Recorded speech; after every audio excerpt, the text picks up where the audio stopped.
కానీ శివశక్తులను కానీ అంటే ఇప్పుడున్న ప్రభుత్వాలు చీప్గా చూస్తున్నాయా? చాలా ఓకే.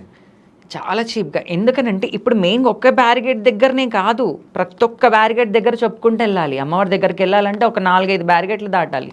ఓకే. సో అన్ని పర్మిషన్ వేలు ఉండాలి. అన్ని వేలు బంద్, వెహికల్స్ రానివ్వరు. మ్మ్. సరే వెహికల్ రానివ్వట్లేదు, మేము ఎక్కడి నుంచైనా అమ్మవారి కోసం నడుచుకుంటూ రావడానికైనా, లైన్ కట్టి నిలబడడానికైనా మేమందరం సిద్ధంగానే ఉన్నాం. ఎందుకనంటే మెయిన్ అమ్మవారు ఇది కావాలి, మాకు అమ్మవారు కావాలి, ఆమె కళ్యాణం మేము చూడాలి అని చెప్పి. అలాంటప్పుడు వెళ్ళేటప్పుడు కనీసము కొంతమంది శివశక్తులని పాస్ చూపించినా కానీ కూడా పంపించట్లేరు. ఓకే.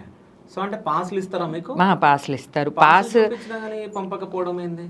నేను అదే చెప్తున్నాను కదా, పాస్ ఇచ్చినా కానీ కూడా మా ఎంబడనంటే మీరొక్కరే వెళ్ళాలి, ఒక్కరే వెళ్ళండి. ఓకే. ఇప్పుడు అంత తలంబ్రాలు పట్టుకొని అంత అమ్మవారిలాగా రెడీ అయినప్పుడు, అంత పెళ్లి కూతురులాగా రెడీ అయినప్పుడు వెళ్ళినప్పుడు ఎంబడొక ఒక వ్యక్తి అనేది ఉండాలి కదా. అవును.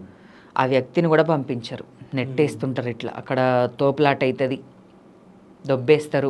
చాలా అంటే చాలా ప్రాబ్లమ్స్ అవుతాయి ఓకే. మెయిన్ అయితే.